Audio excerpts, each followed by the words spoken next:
السلام عليكم. مؤخرا احنا بقينا فاكرين ان المشكلة بس في ادمان السوشيال ميديا والموبايل. لا، الموضوع كبر عن كده بكتير جدا. دلوقتي بقى في ناس كتير بتتفرج عليك، مركزة معاك، مع حياتك، مع تحركاتك، بس من غير ما تكون موجودة فعلا في حياتك. ممكن يكون عندك 2000 صديق على الفيسبوك او اكتر، بس لما تحتاج حد هتلاقي واحد او اتنين بالكتير، وده لو لقيتهم فاضيين ليك اصلا. بقينا نكلم بعض لايكات، ونسأل بالستوري، ونطمن بالكومنت أو التعليق، لكن وقت الجد مفيش وقت لحد.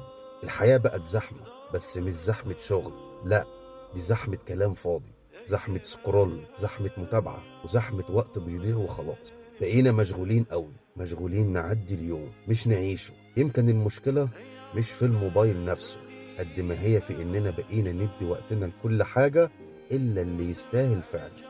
فخد بالك، لأن مش كل اللي حواليك قريبين، ومش كل اللي ساكتين مش مهتمين.